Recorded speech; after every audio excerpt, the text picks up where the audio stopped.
بسم اللہ الرحمن الرحیم اللہم صلی علی محمد و آل محمد۔ ظلم اور بے انصافی ہمارے معاشرے کا ایک بہت بڑا مسئلہ ہے، بلکہ یہ کہنا زیادہ مناسب ہوگا کہ ظلم اور بے انصافی ہمارے معاشرے کا سب سے بڑا مسئلہ ہے، سب سے بنیادی مسئلہ ہے، سب سے اصلی مسئلہ ہے۔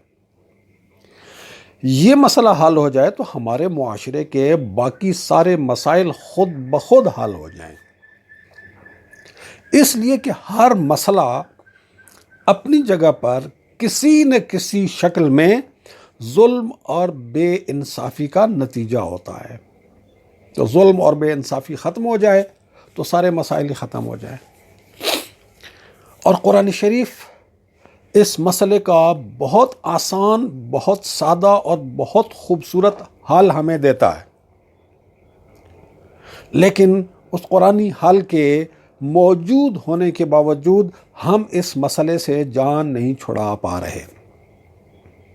تو آج ہم قرآن شریف کے بتائے گئے اس حل کے بارے میں گفتگو کریں گے، لیکن اس سے پہلے ضروری ہے کہ اس مسئلے کا تھوڑا سا تجزیہ کیا جائے کہ یہ بے انصافی والا مسئلہ، اس کی اصلیت اور اس کی حقیقت ہمیں ٹھیک طرح سے سمجھ میں آ جائے۔ جب ہمیں مسئلے کی اصل شکل ٹھیک طرح سے سمجھ میں آ جائے گی تو پھر اس کا حل بھی ہمیں سمجھ آ جائے گا اور اس کے حل پر عمل کرنا بھی ہمارے لیے آسان ہو جائے گا۔ ہمارے جتنے بھی اعمال ہیں ہم انسانوں کے، وہ تین میں سے کسی ایک کیٹیگری میں آتے ہیں، کوئی چوتھی کیٹیگری قابل تصور نہیں ہے۔ اور وہ کیٹیگریز ہیں عادل، عادل سے نیچے ظلم، عادل سے اوپر احسان۔ اس کو ایک مثال کے ذریعے سے سمجھتے ہیں۔ آپ نے اپنے گھر میں کوئی کام کرانا ہے اور آپ اپنے گھر میں کام کرانے کے لیے کسی مزدور کو لے کے آئے۔ مزدور کی مزدوری یومیہ، جسے عام طور پہ ہم دھیاڑی کہتے ہیں، اس کی یومیہ مزدوری فرض کریں 1000 روپیہ ہے۔ صبح آیا مزدور، اس نے 8 گھنٹے پورا کام کیا ایمانداری کے ساتھ۔ 8 گھنٹے ایمانداری کے ساتھ کام کرنے کے بعد جب اس نے اپنی دھیاڑی پوری کی، اب آپ اس کو اس کی دھیاڑی، اس کی یومیہ اجرت 1000 روپیہ پورا اس کو دے دیتے ہیں۔ یہ آپ نے عدل کیا ہے۔ اگر آپ اس کے حق میں سے، اگر آپ اس کی اجرت میں سے، اس کی دھیاڑی میں سے کچھ بھی کام کر لیں گے تو یہ آپ ظلم کریں گے۔ آپ نے 1000 روپیہ دینے کی بجائے اسے 950 روپے دے دیے، 50 روپے مار لیے، آپ نے ظلم کیا۔ آپ نے اسے 999 روپے دے دیے، 1 روپیہ مار لیا، پھر بھی آپ نے ظلم کیا۔ لیکن آپ نے اس کی اجرت، اس کا حق پورا اسے دے دیا، نہ اس سے کم نہ اس سے زیادہ، پورا اس کا حق اسے آپ نے دے دیا، تو یہ ہے عدل۔ لیکن اگر آپ نے اسے اس کے حق سے تھوڑا سا زیادہ دے دیا، آپ نے اسے 1050 روپے دے دیے، آپ نے اسے 1010 روپے دے دیے، آپ نے اسے 1020 روپے دے دیے، کچھ بھی اسے اس کے حق سے زیادہ دے دیا، تو یہ کہلائے گا احسان۔ تو ہمارے جتنے بھی اعمال ہیں، اگر ہم توجہ کریں، غور سے کام لیں، تو ہمارا ہر عمل کسی نہ کسی حق کے ساتھ جڑا ہوا ہوتا ہے۔ اگر ہم وہ حق پوری طرح سے ادا کر رہے ہوں تو ہم عدل کر رہے ہوتے ہیں۔ اگر ہم اس حق کی ادائیگی میں کمی کر رہے ہوں تو ہم ظلم کر رہے ہوتے ہیں۔ اگر ہم حق کو ادا کرنے کے ساتھ ساتھ اس سے تھوڑا سا زیادہ ادا کر دیں تو یہ احسان ہو جائے گا۔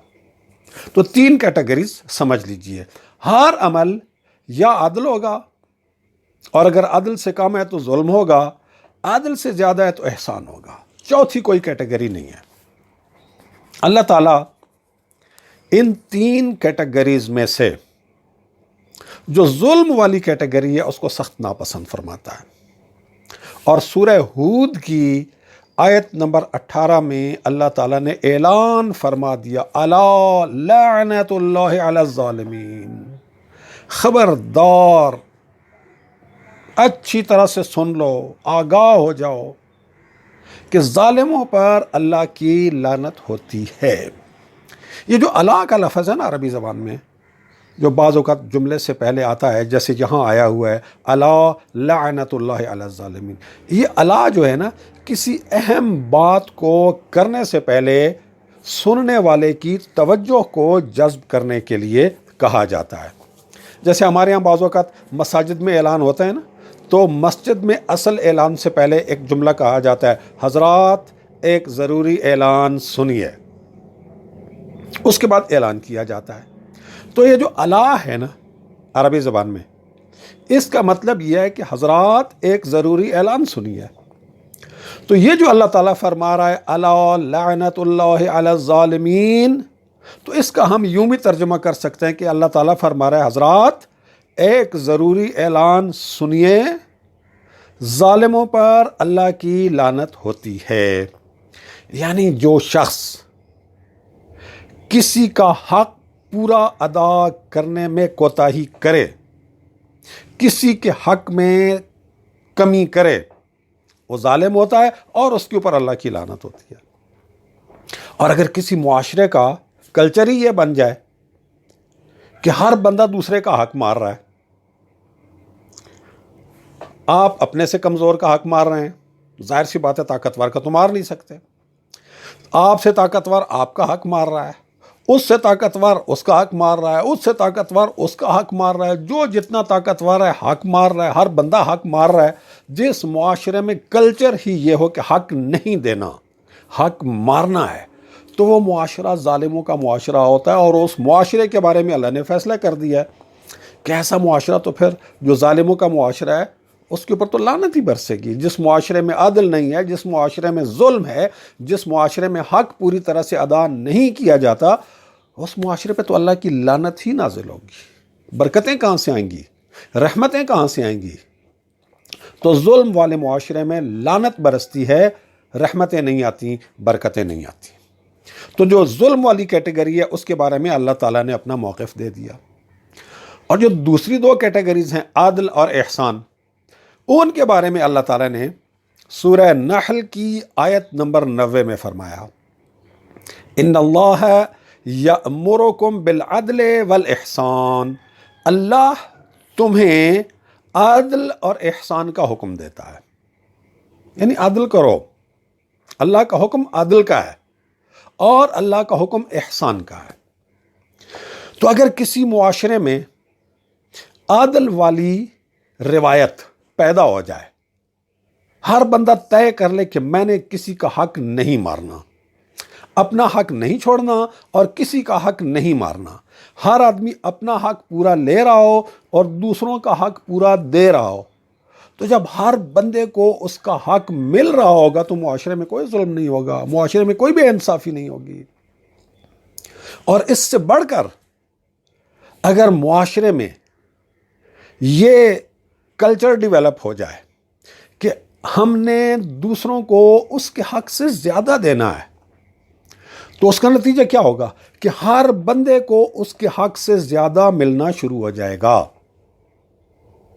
جب کلچر یہ ہے کہ حق نہیں دینا تو پھر کسی کو اس کا حق نہیں ملے گا۔ جب کلچر یہ ہو کہ ہر ایک کو اس کا حق دینا ہے تو اسے اس کا حق ملے گا، اور اگر کلچر یہ بن جائے کہ ہر ایک کو اس کے حق سے تھوڑا سا زیادہ دینا ہے، تو پھر ہر بندے کو اس کے حق سے زیادہ ملنا شروع ہو جائے گا، اور جب ہر بندے کو اس کے حق سے زیادہ ملنا شروع ہو جائے گا تو پھر معاشرے میں ظلم اور بے انصافی تو ختم ہو جائے گی، دور دور تک نام و نشان بھی نہیں رہے گا۔ اور سورہ بقرہ کی آیت نمبر 195 میں جو بات اللہ تعالیٰ نے کہی ہے، اگر ہم اس بات کو پکڑ لیں تو ہمارا معاشرہ جنت بن جائے، ہمارے معاشرے میں ظلم اور بے انصافی کا دور دور تک نام و نشان بھی نہیں باقی رہے۔ سورہ بقرہ آیت 195 اللہ تعالیٰ حکم دے رہا ہے احسنو، احسان کرو، یعنی لوگوں کو ان کے حق سے تھوڑا سا زیادہ دے دو۔ نتیجہ کیا ہوگا اس کا؟ ان اللہ یحب المحسنین، اللہ احسان کرنے والوں سے محبت کرتا ہے۔ اب آپ دیکھیے، ایک معاشرہ ہے، اس میں حق نہ دینے کی روایت ہے، ہر بندہ ظلم کر رہا ہے، معاشرہ ہی ظالموں کا معاشرہ ہے، تو اللہ تعالیٰ کیا کہہ رہا ہے؟ لعنت اللہ علی الظالمین، اس معاشرے پر لعنت نازل ہوگی، لعنت برسے گی۔ اور جس معاشرے میں لوگ احسان کرنے لگ جائیں، جس معاشرے میں احسان کا کلچر ڈیولپ ہو جائے، اللہ تعالیٰ فرما رہا ہے ان اللہ یحب المحسنین، تو اللہ احسان کرنے والے لوگوں سے محبت کرتا ہے، اللہ احسان کرنے والے معاشروں سے محبت کرتا ہے۔ تو جن لوگوں سے اللہ محبت کرتا ہے، جن معاشروں سے اللہ محبت کرتا ہے، اس لیے کہ وہ احسان کرتے ہیں، تو پھر جن سے اللہ محبت کرتا ہے ان پر اللہ کی رحمتیں نازل ہوتی ہیں، ان پر اللہ تعالیٰ کی برکتیں نازل ہوتی ہیں۔ تو اس ایک قرآنی اصول کو لے لیں، اسے ہر بندہ اپنا اصول بنا لے زندگی کا۔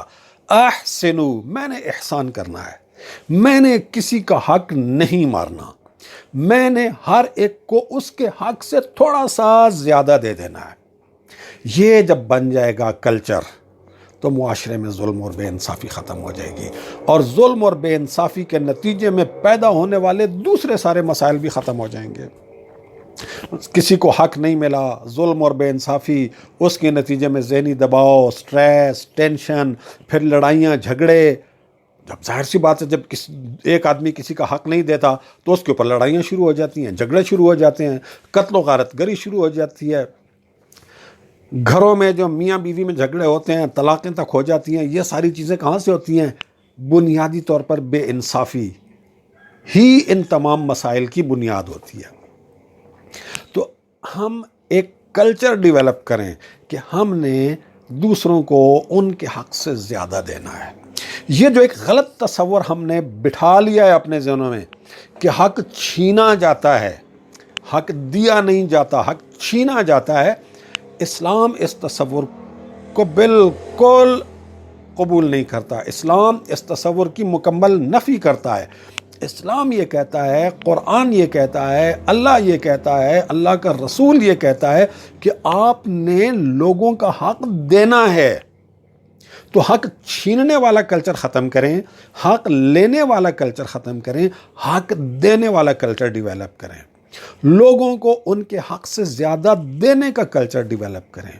جب یہ کلچر ڈیولپ ہو جائے گا تو ہماری عدالتوں میں کوئی کیسز ہی نہیں ہوں گے۔ اس وقت ہمارے معاشرے میں ایک پرابلم یہ بھی ہے کہ جی عدالتوں میں انصاف نہیں ملتا۔ عدالتوں میں انصاف کیسے ملے بھائی؟ جب معاشرے میں لوگوں کی سائیکی ہی نہیں ہے انصاف کرنے کی، تو عدالتوں میں جو لوگ بیٹھے ہوئے ہیں وہ بھی اسی معاشرے کا حصہ ہے نا، وہ بھی اپنے مفادات دیکھیں گے، اپنے عزیزوں کے مفادات دیکھیں گے، اپنے قریبیوں کے مفادات دیکھیں گے، بہت ساری چیزیں دیکھیں گے۔ نتیجہ کیا ہوگا؟ انصاف نہیں ملے گا۔ لیکن اگر معاشرے میں لوگ ایک دوسرے کے حقوق کا احترام کرنا شروع کر دیں، دوسروں کو ان کے حق سے زیادہ دینا شروع کر دیں، تو کسی کو عدالت میں جانے کی ضرورت ہی پیش نہیں آئے گی۔ ایک شوہر ہے، وہ اپنی بیوی کے سارے حقوق پورے کر رہا ہے، بلکہ اسے اس کے حق سے زیادہ دے رہا ہے، تو وہ بیوی کیوں عدالت میں جائے گی خلا لینے کے لیے؟ دو پارٹنرز ہیں، مل کے بزنس کر رہے ہیں، اور دونوں ایک دوسرے کے حقوق کا اچھی طرح سے خیال رکھتے ہیں، ایک دوسرے کو اس کے حق سے زیادہ دے رہے ہیں، کوئی جھگڑا ہی نہیں ہوگا، عدالت میں جانے کی ضرورت ہی پیش نہیں آئے گی۔ عدالت میں لوگ کب جاتے ہیں؟ کورٹ میں لوگ کب جاتے ہیں؟ جب سوسائٹی میں کوئی شخص کسی دوسرے شخص پر ظلم کرتا ہے، کوئی شخص کسی دوسرے شخص کا حق مارتا ہے، کوئی شخص کسی شخص کے ساتھ بے انصافی کرتا ہے، تو وہ جس کے ساتھ بے انصافی ہوتی ہے وہ پھر اپنا حق لینے کے لیے کورٹ میں چلا جاتا ہے۔ تو اگر معاشرے میں احسنو، ان اللہ یحب المحسنین کا کلچر ڈیولپ ہو جائے تو ہمیں عدالتوں میں جانے کی ضرورت ہی باقی نہ رہے، اور ہمارے معاشرے سے ہر قسم کے ظلم، ہر قسم کی بے انصافی کا خاتمہ ہو جائے، اور ہر شخص کا حق محفوظ ہو جائے، اور بے انصافی کے نتیجے میں جو دوسری بہت ساری مشکلات اور مسائل پیدا ہوتے ہیں ان سب سے بھی ہمارا معاشرہ آزاد ہو جائے۔ ایسے معاشروں میں لوگوں کو انصاف کے لیے تحریک نہ چلانی پڑے، ایسے معاشرے میں لوگوں کو انصاف کی خاطر تنظیمیں نہ بنانی پڑیں، انسانی حقوق کے نام پر آرگنائزیشن نہ بنانی پڑیں، اس قسم کی کوئی ایکٹیویٹیز کرنے کی ضرورت ہی پیش نہ آئے۔ اگر ہر انسان طے کر لے کہ میرا رب احسان کرنے والوں سے محبت کرتا ہے، ذرا سوچئے کہ آپ ایک کام کریں اور اس کام کے نتیجے میں آپ اللہ کے محبوب بن جائیں، اس سے بڑی کیا بات ہوتی ہے؟ تو اللہ مجھے کہہ رہا ہے، آپ سے کہہ رہا ہے، ہر ایک سے کہہ رہا ہے کہ احسان کر، احسان کرے گا، لوگوں کو اس کے حق سے زیادہ دے گا تو میں تجھ سے محبت کروں گا، تو میرا محبوب بن جائے گا۔ لیکن اگر انصاف نہیں کرے گا، احسان نہیں کرے گا، احسان نہیں کرے گا، احسان کرے گا تو میرا محبوب بن جائے گا، عدل کرے گا تو بھی میرا محبوب بن جائے گا، لیکن اگر ظلم کرے گا تو پھر میرے پاس تیرے لیے لعنت کے سوا کچھ نہیں ہے۔ اللہ تعالی ہم سب کو قرآن شریف کے اس آسان سے اور مختصر سے حکم پر عمل کرنے کی توفیق عطا فرمائے جو یہ کہہ رہا ہے احسنوا ان اللہ یحب المحسنین، احسان کرو، اللہ احسان کرنے والوں سے محبت کرتا ہے۔ والسلام علیکم ورحمۃ اللہ وبرکاتہ۔